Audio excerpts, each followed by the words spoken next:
Muchas gracias, hermano Nicolás. Que el Señor les bendiga. Les mando un besito, un abracito a cada uno de ustedes. Públicamente quiero agradecerles a nuestros preciosos líderes de estudios de vida que me suplieron. Salí retarde hoy del trabajo, pero gracias al Señor ya estoy aquí. De verdad les agradezco de corazón por su apoyo y les echaba de menos. Les extrañaba mucho, mucho, mucho. Así que abran su mente y abran su corazón para que la palabra y el Dios de la palabra nos hable. ¿Les parece? Así que recuerden que yo hago tres, tres detenciones, ¿ok? Hago tres bloques más o menos de 5 a 6 minutos.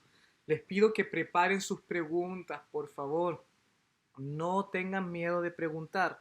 Lamentablemente por el tiempo tenemos que usar el chat, pero usted nos entrega su pregunta y nosotros la vamos a responder todos juntos aquí y la vamos a estudiar con mucho amor. Así que, por favor, haga preguntas que tengan que ver obviamente con el tema. No me pregunte cuántos años tengo ni nada de eso, sino que tenga que ver con el paralítico de Bethesda y que pueda ser un tiempo de bendición el día de hoy, ¿ok? Así que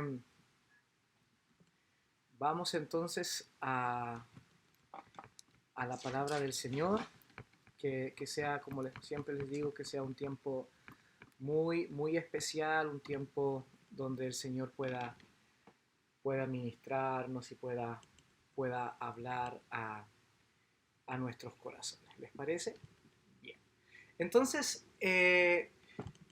Juan capítulo 5 nos enseña una historia que no solamente cambió la forma de ver a Dios, no solamente cambió la teología de la iglesia primitiva, especialmente de la iglesia en la ciudad de Éfeso en el año 90 y 95, cuando se escribe el Evangelio de Juan, sino que también cambió la perspectiva de la iglesia primitiva del segundo siglo. Esta historia lo cambió todo y no solamente se quedó en el siglo segundo, sino que también afectó en el siglo cuarto a la iglesia ya institucionalizada con el emperador Constantino y me imagino que nos sigue transformando a nosotros. Recordemos que Juan capítulo 5 tiene que ver con el paralítico de Bethesda, algo que ya Paula leyó, así que mantenga sus ojos y su corazón en el capítulo 5 de Juan. Y esto correspondería a la tercera curación o el tercer milagro que nosotros tenemos en el Evangelio de Juan. Recordemos que el Evangelio de Juan tiene solamente 7 milagros, a diferencia de los sinópticos que tienen más de 30, 40 milagros. Sin embargo, el Evangelio de Juan solamente tiene 7 y este correspondería a el tercero. Por un asunto de tiempo nos hemos saltado algunos versículos pero, del capítulo 4, pero creo que el Espíritu Santo nos ha llamado el día de hoy a estudiar este tercer milagro. No obstante, en el Evangelio de Juan, el milagro, como les dijimos, no es dunamis, no es milagro, prodigio, poder, augurio, sino que es una señal que tiene que ver con la palabra semellón, que aparece 77 veces en el Nuevo Testamento y que tiene que ver como un transporte, un canal, algo que lleva a otra cosa. Entonces, aquí el milagro en el Evangelio de Juan no es un fin en sí mismo, sino que es un medio que nos conduce a una enseñanza espiritual que obviamente recae en la persona de Jesús de Nazaret. Entonces, la pregunta del día de hoy que vamos a respondernos es la siguiente. ¿Qué nos enseña la historia del paralítico de Bethesda? Podríamos estar estudiando y haciendo una exégesis de este texto por años y no acabaríamos de sacar toda la riqueza y toda la enseñanza del Evangelio de Juan capítulo 5. Sin embargo, nos vamos a acercar a algo que el Espíritu Santo quiere hablarte a ti, quiere hablarme a mí y quiere hablar a todas las iglesias representadas, ¿no? que van a ver este estudio bíblico ahora en vivo o posteriormente. Solamente recordarte de que el Evangelio de Juan es cristocéntrico. ¿Qué quiere decir eso? Que el centro de todo no son los apóstoles, no es el poder de Dios, no son los beneficios de Dios, es Jesús. Él es el centro, que para Juan Jesús es el Dios del Antiguo Testamento, por eso habla, ¿cierto?, de donde Jesús dice yo soy, yo soy, yo soy, yo soy, haciendo alusión a la misma frase del Dios que liberó a los israelitas de Egipto, ¿no? Cuando Moisés va delante de Faraón y el Faraón le pregunta y él responde yo soy, me envía. Entonces, ese título, esa atributación o ese atributo lo toma Jesús y lo hace para sí mismo y dice yo soy el Dios del Antiguo Testamento, pero también Jesús no solamente es el Dios del Antiguo Testamento, sino que también Jesús es el Kyrios, que en griego significa Señor, título que también se había autojudicado el emperador, en este caso, el emperador Domiciano. ¿Ok? Entonces, hemos leído el texto y vamos a ver algunas características del paralítico. Por supuesto que tiene muchas, pero en función a la pedagogía de este estudio, vamos a ver tres. Número uno es paralítico, es decir, es una persona minusválida que tiene limitaciones físicas. En segundo lugar, lleva 38 años enfermo, no sabemos cuántos años tiene, posiblemente es un hombre viejo, posiblemente es un hombre que había experimentado el caminar, a diferencia de lo que vamos a ver en Juan capítulo 9, donde dice que el ciego es un ciego, y yo siempre le digo a mis hermanos aquí de Estados Unidos que ese ciego era de Chile porque dice que era de nacimiento, ¿no? Nah. Entonces ese ciego era de nacimiento y este paralítico no es de nacimiento, este paralítico es alguien que ha experimentado el vivir bien, el vivir sin enfermedad y que después encontró la enfermedad. Entonces lleva 38 años enfermo. Y en tercer lugar, que es muy importante, es de que este hombre está solo. ¿Y por qué he colocado Marcos capítulo 12, verso del 1 al 12? Porque no sé si se recuerdan la historia de otro paralítico que los sinópticos la mencionan, pero no el Evangelio de Juan. Para los que se vienen añadiendo al Evangelio de Juan, recordemos que los sinópticos, es decir, mirados por la misma perspectiva o lente, Mateo, Marcos y Lucas, son muy diferentes a Juan. Incluso tienen una diferencia de 20 a 30 años de escritura y de aceptación mucho más todavía.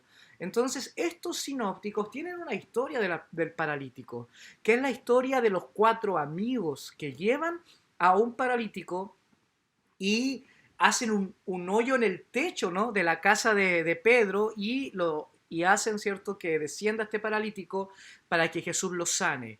Ahora, el Evangelio de Juan menciona de que este paralítico está solo. Y ya vamos a ver por qué el evangelista es muy intencional cuando el paralítico le dice, no tengo no tengo a nadie que me lleve. Otros llegan antes que yo cuando viene el ángel. Bien, hago el primer stop aquí. No sé si tenemos alguna pregunta, algo que, que poder trabajar en este sentido.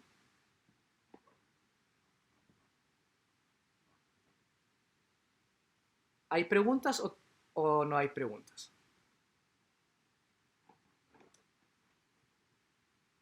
¿Y en YouTube habrá alguna?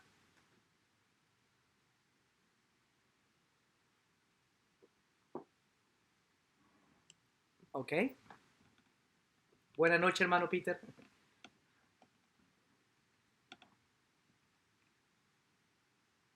Porque la versión NTV trabaja con, eh, con fuentes diferentes, ¿ok? Recordemos que el Evangelio de Juan y es paralelamente a Primera de Juan son los no son los más, pero son uno de los libros que más variaciones tienen. Más variaciones tienen del texto.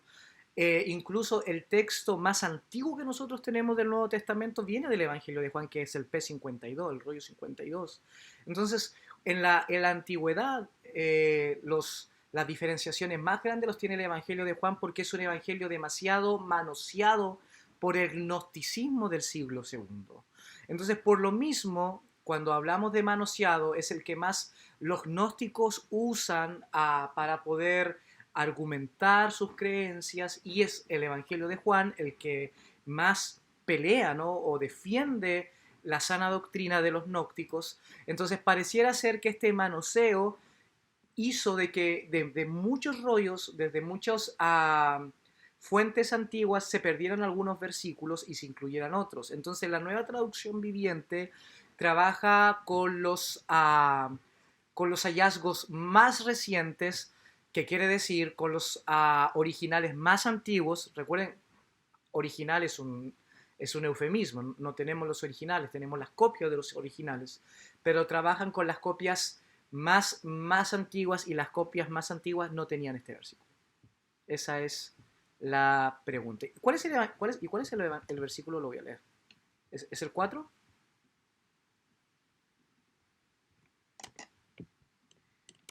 Es el 4, dice, porque un ángel descendía de tiempo en tiempo al estanque y agitaba el agua, y el que primero descendía al estanque, después del movimiento del agua, quedaba sano de cualquier enfermedad que tuviese. Claro, este texto es un texto complicado, ¿no? Algunos estudiosos se complican porque dicen de que Juan está avalando la sanidad por medio de los ángeles, y eso desvirtuaría la doctrina porque no son los ángeles los que sanan, es Dios es el que sana. Entonces es un texto un poco complicado. Yo no me hago ninguna complicación porque les he mencionado de que el Evangelio de Juan es el Evangelio que más información o conceptos judíos tiene. Recordemos que el Evangelio de Juan es el que tiene mayor teología judía en su Evangelio. También Mateo. Sin embargo, Juan tiene una teología diferente a la de Mateo, porque la de Mateo, él trata de contrarrestar el judaísmo de Israel, de Palestina. En cambio, Juan trabaja con el judaísmo de los gentiles. En este caso, Jerusalén ya había sido destruido en el año 70, estamos hablando del año 95, y en los gentiles el judaísmo era un poco diferente, porque la numerología, la apocalíptica, el tema de la escatología, era, era, era masiva en el judaísmo de la diáspora. Y ellos, por ejemplo, creían abiertamente en la creencia de los 7 arcángeles, ¿no? Los judíos creían en la creencia de los 7 arcángeles, y eso lo vemos en textos neotestamentarios que citan a algunos de los arcángeles. Si tú ves, por ejemplo, Judas, el Evangelio de Judas, o perdón, el libro de Judas, cita al apócrifo de Enoc. No sé si alguno de ustedes han leído Enoc en el Antiguo Testamento, que es un libro apócrifo, y Judas lo cita, ¿no? Cuando dice de que el arcángel Miguel está peleando con Satanás por el cuerpo de Moisés. Entonces, en el judaísmo, y especialmente en la apocalíptica judía, que nace en el año 300 antes de Cristo y que se conserva por lo menos en el año 100, 150 después de Cristo, está esta creencia de los 7 ángeles, de Miguel, Rafael, Gabriel, a Samuel, Uriel, Zadkiel y Jofiel. Y estos 7 ángeles parecieran ser que son los ayudantes más fieles de Dios. Recuerdan el número 7, que es muy simbólico, y que incluso el libro de Apocalipsis, que es parte del movimiento apocalíptico, literario apocalíptico, también menciona mucho el número 7, menciona a los ángeles, menciona a los seres vivientes. Entonces, pareciera ser que los manuscritos más antiguos, entendiendo este problema y el manoseo que tenía el gnosticismo. Yo ya expliqué el gnosticismo, por el tiempo no lo voy a hacer. Si tú vas a YouTube, buscas los estudios de la iglesia, los estudios anteriores, ahí lo vas a encontrar. El gnosticismo era la creencia, ¿no?, de que se podía llegar a Dios a través del logos, del conocimiento, de la información, y eso fue muy fuerte en el judaísmo. Y el judaísmo entonces trabajaba mucho con el tema de los ángeles, algo que al parecer las primeras copias o los originales intentaron desmarcarse. Por eso muchos sacaron ese versículo eh, para no tener un problema doctrinal, porque si no alguien va a pensar, ¿no? Y así pasa, algún pastor, un evangelista va a agarrar ese versículo y va a decir, bien hermanos, vamos a orar para que el ángel de Jehová venga y sane a los que tenga que sanar. Pero no es así. Recordemos que nosotros no podemos sacar un versículo aislado para hacer una doctrina o desarrollar una teología, una forma de pensamiento, una forma de ver a Dios. Nosotros tenemos que trabajar con el todo de la Biblia para poder construir una doctrina que es una enseñanza, un dogma que es una enseñanza irrefutable y una teología que es una perspectiva, una forma de ver a Dios en el mundo. Entonces nosotros necesitamos de alguna u otra forma eh, todo el sentido completo. Y Nueva Traducción Viviente es una versión muy nueva, que no tiene más de 10 años, entonces obviamente trabaja con las copias de los originales más antiguas, de los recientes hallazgos, algo que no aparece este versículo por el roce y el manoseo que se tenía con el gnosticismo. Y te voy a poner un ejemplo, el gnosticismo fue el que creó el libro o el Evangelio de Judas y otros evangelios que estaban muy, pero muy de moda en el siglo segundo. Ahí no sé si respondo la pregunta, pero con eso me quedo. Hay otra pregunta? Sí. Ujú. No, no, sí, sí, era la creencia judía. Era, pero obviamente, literalmente, por lo que nosotros conocemos de la palabra y al conocer todo, no, obviamente que no. Era como, recordemos que ellos estaban esperando a Elías que viniera, entonces esa era la creencia judía. ¿Por qué? Y la pregunta del hermano Peter es muy profunda. Recuerden que los judíos, a ellos les costaba comprender de que Dios obraba en el territorio de los hombres, en el tiempo y del espacio. No podía descender a la tierra a actuar, en este caso a sanar a alguien, porque es un Dios santo, es un Dios, cierto, santo, santo, santo, Jehová de los ejércitos, decían los serafines en el libro de Isaías capítulo 6. Entonces, los judíos tenían esta perspectiva, entonces como era tan santo y no podía tocar a los enfermos, y esto deben de ustedes de saberlo, por favor, los enfermos en el Nuevo Testamento, la perspectiva de la gente era que los enfermos eran unos pecadores, por eso que estaban enfermos, esa era su creencia. Entonces, un Dios santo no podía tocar algo pecaminoso. Por lo mismo los judíos desarrollaron este concepto de los ángeles para que los ángeles tocaran a los enfermos, a los pecadores, y el Dios santo, obviamente que es tan santo, no toque, cierto, algo inmundo, pero los ángeles sí pueden hacerlo. Recuerden que los ángeles viene de la palabra angelos en griego, del griego koine, que significa mensajero. Entonces Dios tenía mensajeros, en este caso, que servían como intermediarios para ser voceros de Dios.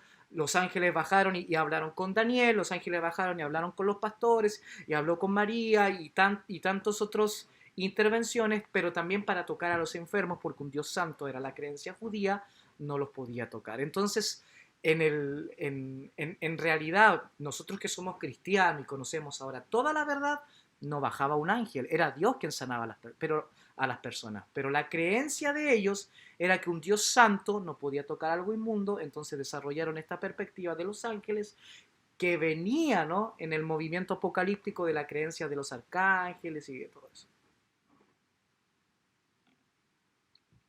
Bien, y otra pregunta antes de ir al segundo bloque y después respondo las que quedan. Sí.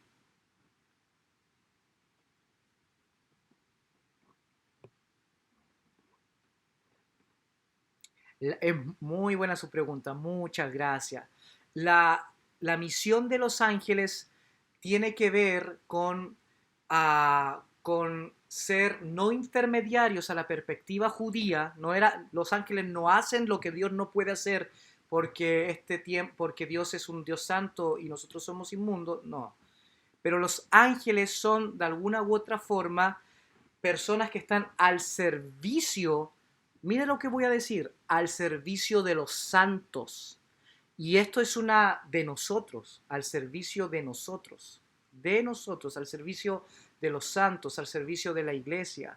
Entonces, y esto tiene que ver con una especie, ¿no?, de séquito, de grupo que Dios nos dejó a nosotros, a la iglesia, para poder cumplir con la misión de Dios. Y hay muchas cosas que nosotros no vamos a poder hacer, nosotros no podemos pelear cara a cara con un demonio, porque no los vemos, esos están en el mundo espiritual, en el mundo invisible. Obviamente nosotros podemos reprender a un demonio en el nombre de Jesús, pero nosotros no lo vamos a ver. Bueno, muchas veces los ángeles son los que están a nuestro servicio, los que están, están al servicio de la iglesia para poder hacer lo que en el mundo espiritual sucede, pero nosotros no vemos. Entonces son funcionarios de Dios y al servicio de la iglesia y de los santos. Y no quiere decir que ellos estén en una escala más bajo que nosotros, ¿ok? No, no, no es eso,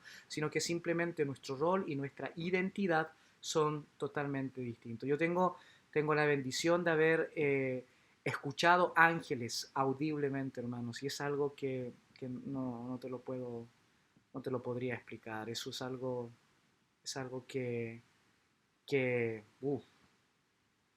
es inexplicable, ¿ok? Pero yo sé que muchos de ustedes o alguien que va a ver este video no creen en los ángeles, crean en la palabra del Señor. Y la palabra del Señor dice y habla de los ángeles sí existen y están al servicio de la iglesia y cuidan muchas veces, ¿cierto?, la gloria de Dios, pero también cuidan de nosotros. Si nosotros supiéramos de todo lo que pasa en el mundo espiritual y cómo los ángeles nos cuidan, cómo el ángel de Jehová acampa alrededor de los que le temen y le defienden, cambiaríamos toda nuestra perspectiva de vida, hermanos. Entonces, sin embargo, y es algo que voy a enseñar después, no debemos poner nuestra atención en los ángeles, sino en el Dios de los ángeles. Amén. Bien, voy a seguir entonces por el tiempo. Está muy bueno, qué bueno, hermano, las preguntas están saliendo por fin. Sí, adelante. Adelante, adelante. ¿Escuché a alguien por ahí o fue un ángel al que escuché? Oh.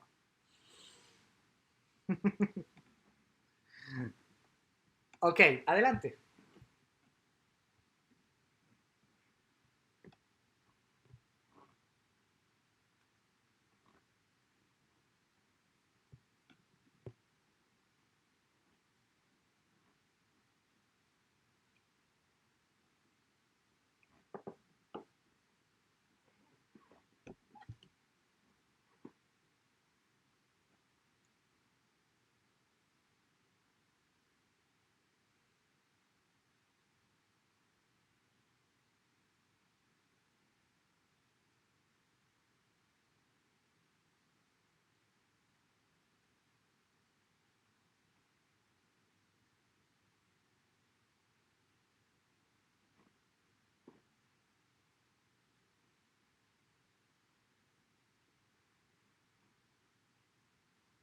Claro que sí, ¿no? Y gracias por compartir eso, sí, hermano. Sí, sí hay un montón de historias, ¿no? El abuelo de mi esposa siempre contaba esa historia de que, al igual que usted, siempre él iba a evangelizar a lugares peligrosos y siempre le decían, hermano gallego, ¿usted por qué siempre anda con dos carabineros al lado en la noche? ¿Cómo hace para que lo cuiden? Y sabemos que no eran dos carabineros, ¿no? Sabemos que eran los ángeles del Señor, que eran altos y todo eso, y estaban ahí y él ni siquiera se daba cuenta.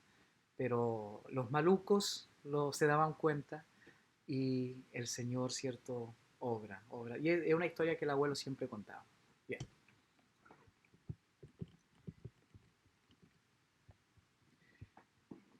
Eh, Bien, otra cosa muy interesante con relación al paralítico es el tema de las puertas de las ovejas, ¿no? Y dice que les hice este mapa aquí para que pudiesen ver dónde estaba Bethesda. Bethesda, esto está de norte a sur, ¿ok? Aquí arriba es el norte de Jerusalén, es el sur, ¿ok? Este es el este y aquí es el oeste, a la izquierda.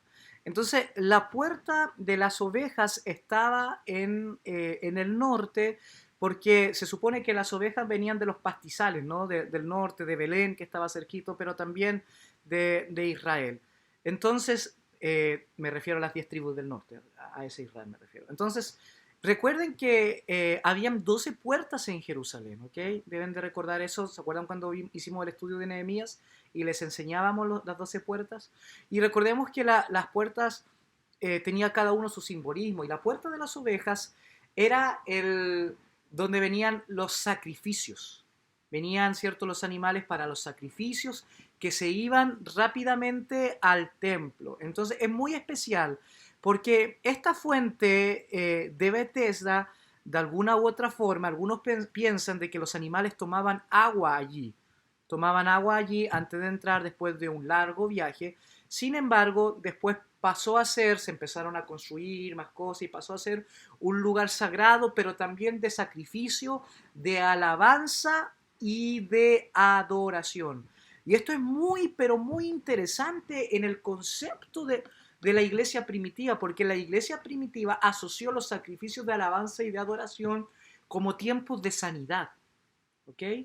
Como tiempos de sanidad. Y esto es muy importante, especialmente para aquellos que cuando viene el tiempo de alabanza y de adoración a través de los cánticos o a través de otros símbolos en la liturgia, pasan momentos increíbles en el Señor. Y muchos de ustedes y muchos de los que van a escuchar este estudio han sido sanados a través de un tiempo de alabanza y adoración, ¿cierto?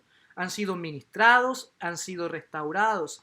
Y recuerden que la palabra sanidad en el Nuevo Testamento, que tiene que ver con la palabra eh, sotería, la palabra sanidad también es la misma palabra que se usa para salvación, porque en el Nuevo Testamento salvación no se entiende sin sanidad del alma y sin restauración del espíritu. No se entiende. Entonces, una sanidad holística, integral. Hay sanidad del alma, del cuerpo y del espíritu que lleva a la salvación, y la salvación también trae sanidad y restauración. Quería detallarles eso. ¿Okay? Ahora, Bethesda significa casa de misericordia en el hebreo, es una palabra hebrea. Y es muy interesante porque Juan le está hablando a los judíos, ¿cierto?, de que viven en Éfeso, que están inmersos en esta tremenda polis griega del Asia Menor, que es la ciudad que aparece, ¿no? Que es una de las 7 ciudades donde aparece el Cristo resucitado hablándole en el libro de Apocalipsis. Y ellos tenían un concepto muy fuerte del hebreo y del judaísmo. Entonces, por eso Juan muy intencionalmente coloca esta palabra en hebreo que significa, ¿cierto?, casa de misericordia, porque allí los hombres iban a encontrar misericordia. ¿Y qué es misericordia? No darle a alguien algo que se merece. Y también Eusebio de Cesarea, al principio de este estudio, yo les dije que iba a afectar, ¿no?, a esta historia a la iglesia del siglo IV. Recuerden que Eusebio de Cesarea fue el historiador del emperador Constantino, y él denomina a Bethesda como la piscina de las ovejas. Es decir, aquí no solamente sanan los paralíticos, sino que también tienen que ser ovejas del Señor, tienen que ser personas que ya tienen confianza en el Señor. Y es algo muy importante para Eusebio, porque recuerden que cuando Constantino en el siglo IV se hace cristiano con el edicto de Milán en el año 313 y después con el concilio de Nicea en el año 325, él se hace cristiano entonces toda la gente comienza a hacerse cristiano porque obviamente su emperador es cristiano y ellos quieren tener beneficios, quieren quedar bien delante del emperador y se vuelven cristianos sin haberse arrepentido de sus pecados, sin haberse convertido, sin haberse bautizado. Entonces para Eusebio es muy importante que ellos entiendan que antes de ser cristianos tienen que ser ovejas de Dios para que puedan experimentar la salvación y la sanidad. Entonces por eso Eusebio de Cesarea utiliza mucho la historia del paralítico en el siglo IV para que la iglesia constantiniana ya dejara de ser una iglesia superficial y pudiese pasar a ser ovejas de Dios. Y esto es algo muy importante ahora para nosotros también, porque es un tiempo donde nosotros debemos de dejar ser hijos de los que van a la iglesia. Es que mi papá y mi mamá eran los pastores, es que mi mamá y papá eran los encargados, es que mi papá y mi papá. Dejar la tradición, la religiosidad y nosotros convertirnos en hijos del Señor, arrepintiéndonos de nuestros pecados y dejando que Jesús sea el Señor y Salvador de nuestra vida para ser ovejas en el redil del Todopoderoso. Ahora, la arqueología nos va a enseñar que Bethesda se identifica con la moderna fuente de las vírgenes. No sé si alguno de ustedes ha tenido la bendición de viajar a Israel, pero esta foto sería entonces la Bethesda antigua, ¿ok? Y ahí, cerca de ahí está construida una iglesia que se llama la iglesia de Santa Ana. No voy a detallarme muy aquí por el tiempo, sin embargo, voy a recordarles que una de las características del paralítico es que estaba solo, a diferencia del paralítico de los sinópticos, que estaba acompañado por 4 amigos. ¿Y por qué quiero detallarme aquí? Porque yo ya les he enseñado que para poder ir al contexto de Juan, por lo menos debemos ir a estos 3 grandes pilares: las herejías, la persecución y la apostasía. Entonces, en cuanto a la persecución, al pilar número 2, recuerden que en el tiempo de Juan los hermanos estaban vendiendo los unos a los otros, se estaban delatando porque el imperio los estaba persiguiendo y los estaba amenazando y muchos de ellos estaban delatando los unos a los otros. Entonces pasó a ser una iglesia que se traicionaba. Y en ese caso muchos cristianos quedaron solos y se sintieron engañados porque muchos decían en el año 95, con esta persecución, yo me hice cristiano, tenía una familia, éramos muchos las ovejas, pero ahora nos traicionamos, nos delatamos y mucha gente se sentía sola. Entonces Juan utiliza esta frase del paralítico muy intencionalmente cuando dice no tengo a nadie que me lleve, porque esa era la sensación y ese era el sentimiento que había en la iglesia en los tiempos de Juan. Nadie me va a ayudar porque los hermanos, para salvarse a ellos mismos de la persecución de este Domiciano, se están entregando los unos a los otros, entonces yo no tengo a nadie. Y yo creo que no solamente fue la experiencia del paralítico de Bethesda, fue la experiencia de la iglesia perseguida en los tiempos de Domiciano, en los tiempos de Juan, sino que muchas veces nuestra experiencia cuando nosotros nos sentimos solos, nadie nos llama por teléfono, nadie nos pregunta cómo estamos, nadie se interesa de verdad por nosotros. Muchas veces nos sentimos de que interesamos por el número, por nuestro diezmo, por el título que tenemos, pero realmente muy pocas personas se interesan por nosotros. La gente se interesa si tocamos o no un instrumento, si somos líderes o no, si tenemos que cantar o no, tenemos que participar, pero ¿cuántos se interesan realmente de nuestra alma, de nuestro corazón? Entonces, en este caso tiene mucho sentido porque nos sentimos solos. Bien, paro por segunda vez. ¿Preguntas, hermano Seque? ¿O difusión?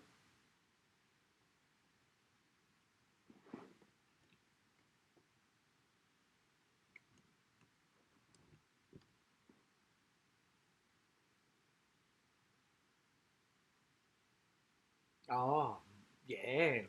La historia del paralítico de Bethesda nos enseña por lo menos 3 cosas. Número 1, que debemos de ser una iglesia que ayuda a los paralíticos, ¿no? ¿Por qué lo digo? Porque otra vez vuelvo a mencionar lo que hace poco dije. El paralítico de Bethesda dice, Señor, no tengo quien me lleve. Jesús le pregunta, ¿quieres ser sano? Y él le dice, Señor, no tengo quien me lleve.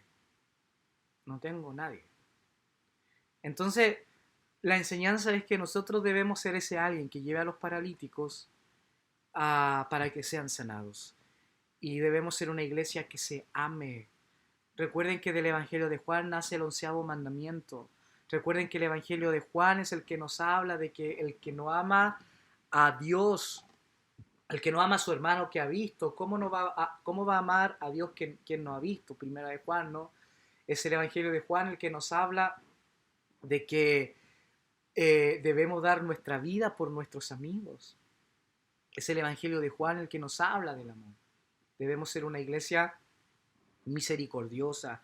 Dejemos ya de enfocarnos simplemente en la gente sana, gente con dinero, gente que, esta gente, si este será un buen cristiano, este va a ser un buen pentecostal, este va a ser un buen bautista, este tiene la pinta de ser cristiano. Pero ¿qué de aquellos que no tienen la pinta, no? Los indigentes, los que están en la cárcel, los heridos, los divorciados, las madres solteras, los paralíticos del alma y del corazón, los ateos, los incrédulos, los travestis, las prostitutas, los homosexuales. Nosotros debemos de ir hacia donde están los paralíticos para que algún día nadie, cuando esté delante del trono blanco, del trono del Señor y sea juzgado, nadie diga, Señor, yo quise ir a Bethesda, a la piscina, ¿no? Yo quise ir a la iglesia, pero no tuve nadie que me llevara. Entonces, que nadie tenga que decir eso, ¿no? Sino que nosotros podamos ser esa iglesia que lleva a los paralíticos. Y en segundo lugar, nosotros debemos conducir a las personas a Jesús. El Evangelio de Juan deja clarito, saca, ¿cierto?, el tema del ángel en el verso 4, e incluso en los manuscritos originales no lo menciona, lo saca y realmente quien sana no es el ángel, es Jesús. Y nosotros debemos de recordar que el Evangelio de Juan es cristocéntrico. El Evangelio de Juan nos lleva a Jesús, no al ángel, no al milagro, no al poder, no a la sanidad, sino a Jesús. Y es algo que nosotros también debemos hoy, en nuestros tiempos, debemos de llevar a las personas al Señor, no a los pastores, no que idolatren a los pastores, no que se enamoren de los pastores, no que adoren a los pastores, sino a Jesús. No que, que si el hermano de ese músico no está, si el que no canta no está, si el líder no está, entonces yo no estoy. No, que la gente ponga sus ojos en Jesucristo. Él es el que trae la sanidad. Nosotros los hombres solamente somos vasos de barros. Solamente somos instrumentos, pero quien sana, quien salva, se llama Jesús de Nazaret. Y es nuestra labor nosotros llevar a las personas hacia el Señor. Y número 3, que todos somos paralíticos y que todos necesitamos de Jesús. Por más que nosotros podamos decir, no, a mí el Señor ya me sanó. No, no, no, no. Todos nosotros estamos en proceso de sanidad y en proceso de construcción para que el diseño original regrese a nuestras vidas. ¿Algo más? Ok, muchas gracias. Bien, voy a terminar entonces con con este problema exegético que me parece que deberíamos trabajarlo, ¿no? Porque eh, es algo que muchos se preguntarán, ¿no? ¿Y cuál es el problema exegético? Que el verso 14 dice que Jesús encuentra al paralítico en el templo después de sanarlo y le dice, ya estás sano, así que deja de pecar o podría sucederte algo mucho peor. Entonces, eso da a entender de que el paralítico era paralítico como un castigo por su pecado.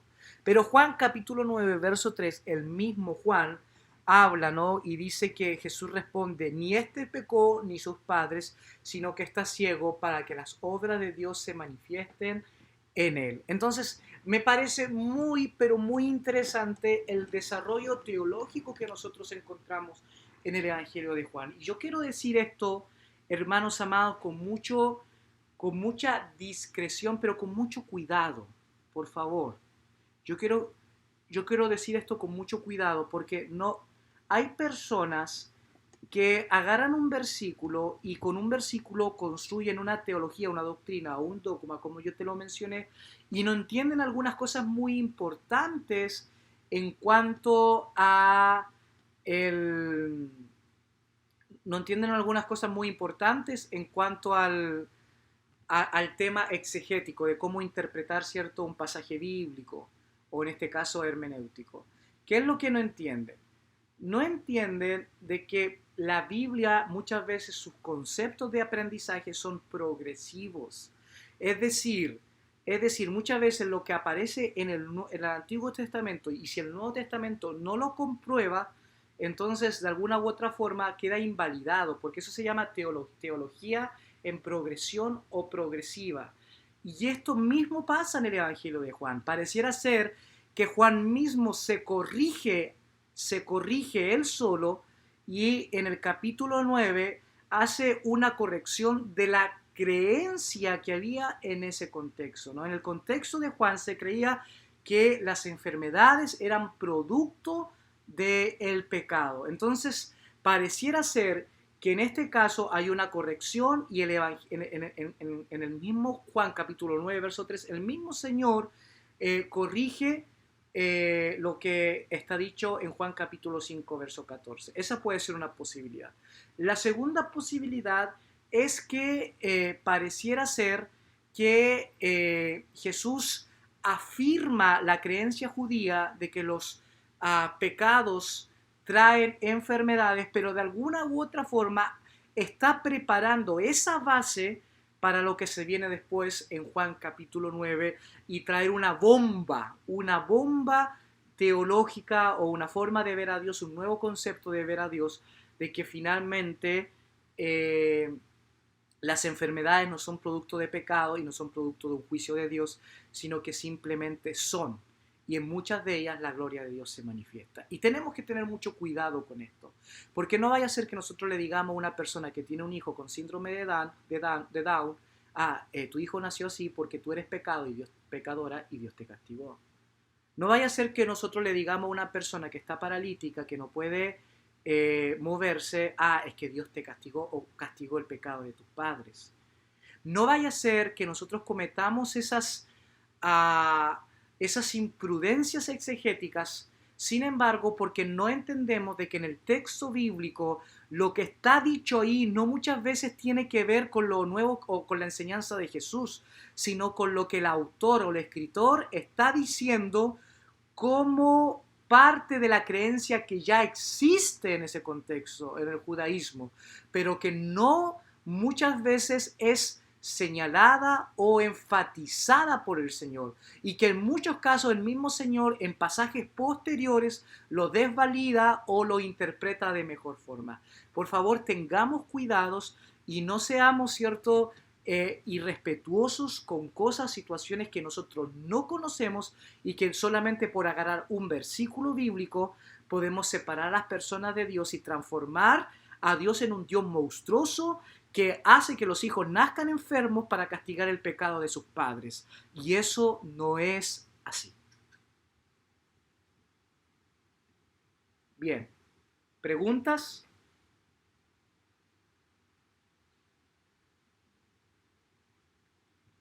Bien, ¿tiene una pregunta, hermano Juan Carlos? Sí, dígala.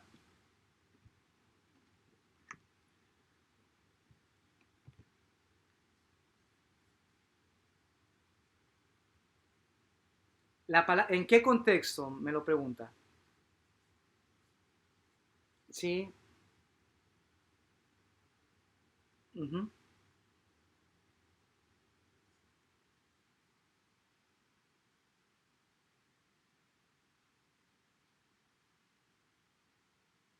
Oh, ok, le parece, mire, le parece ahí el pastor Luis, y muchos de ustedes ya tienen mi número. ¿Le parece que me manda un mensaje personal y yo le respondo con esa respuesta, con mucho amor y con mucho cariño? ¿Ok? Porque es súper larga. Sí, es súper larga. Muchas gracias. Bien, sí, yo la autorizo, yo la autorizo. Ok, vamos entonces a terminar con las preguntas para los grupos. Por favor, anótenlas ahí.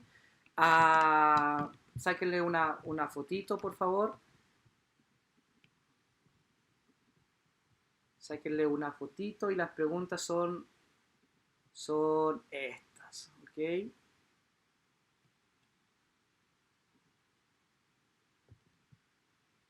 Las preguntas son estas. Número 1, ¿somos una iglesia que ayuda a los paralíticos?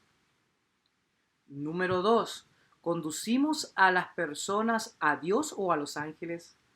Y en este caso, pregunto, ¿conducimos a las personas a Dios o a los pastores o a la gente o a los líderes?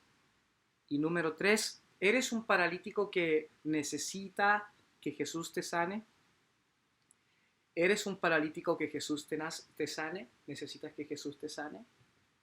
Y vamos a terminar este tiempo en oración. Y al igual que yo sé que muchos de ustedes son personas que necesitamos del Señor de una forma profunda. Al igual que este paralítico de Bethesda, yo soy también, hermano, un paralítico. Y yo necesito de que el Señor me sane.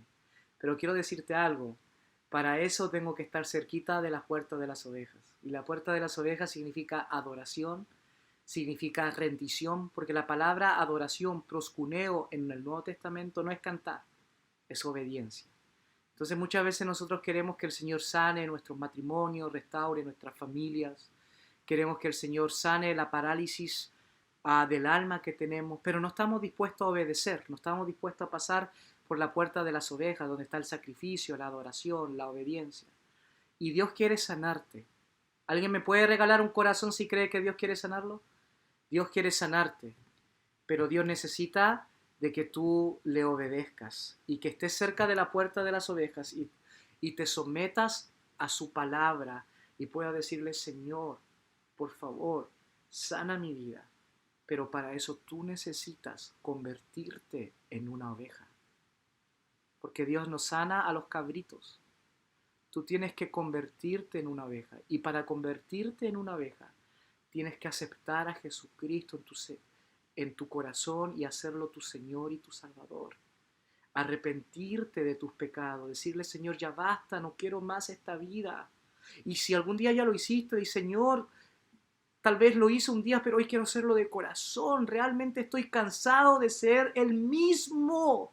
Ayúdame, transfórmame, cámbiame, sáname. No quiero seguir siendo paralítico. Tal vez estoy sano de pies, sano de manos, pero soy un paralítico del alma, del corazón.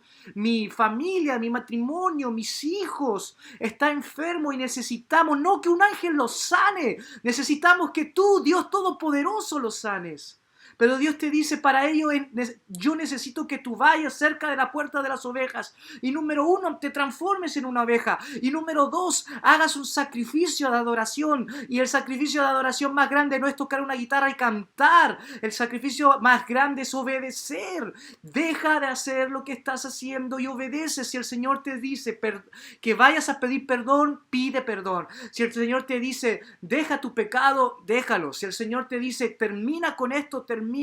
Seamos obedientes para que la sanidad y la restauración del Señor pueda venir a nuestra vida, porque nosotros queremos que Dios nos transforme, que hagamos algo, pero no estamos dispuestos ni a mover un dedo, ni a cambiar nada para que Dios haga algo. Y eso ya está bueno, hermanos.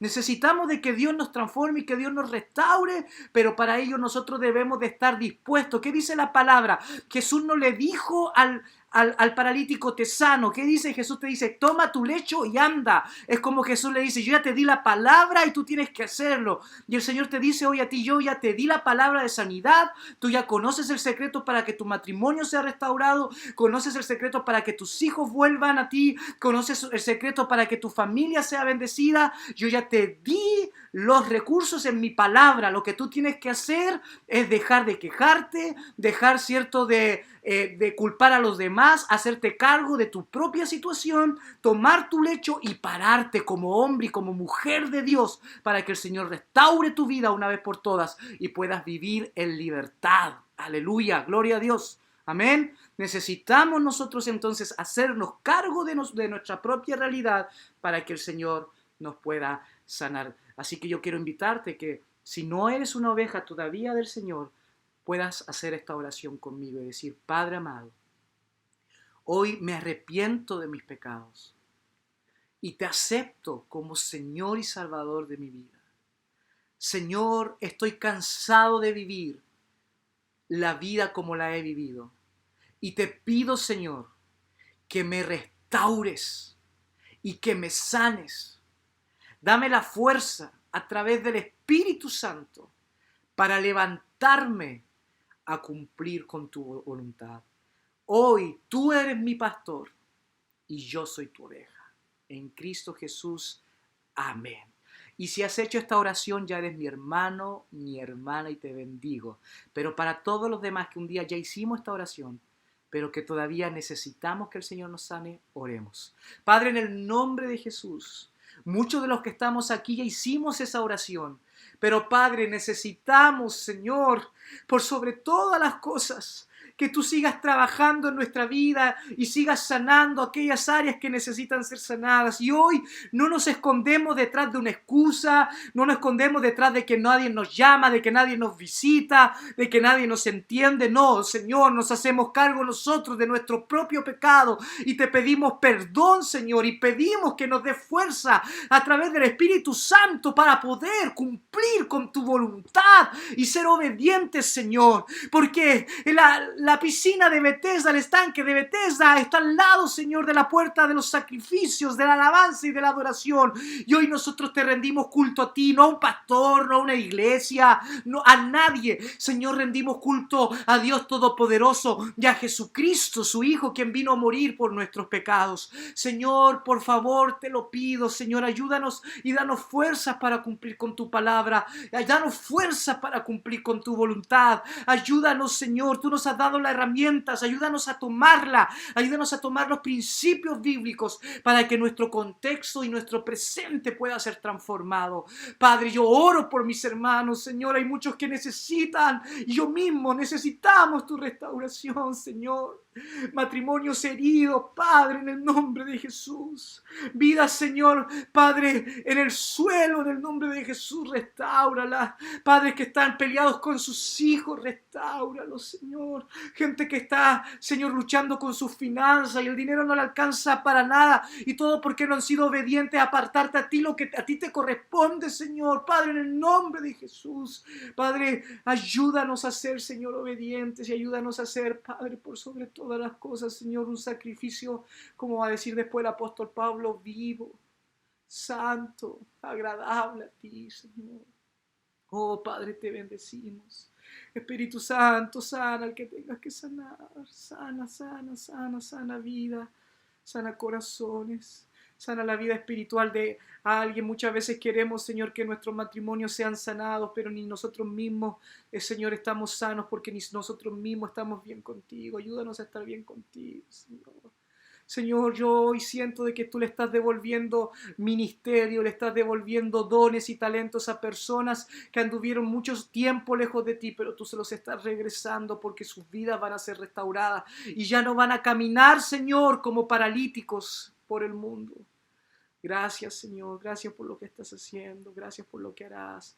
Te bendecimos, Señor, y te damos toda la gloria, la honra, el honor a ti, Jesús, nuestro Señor, nuestro Salvador. Amén. Dios les bendiga, hermanos. Un abracito, un besito. Y recuerden que nosotros somos las ovejas del Señor y el Señor va a seguir trabajando en nosotros. Amén. Amén.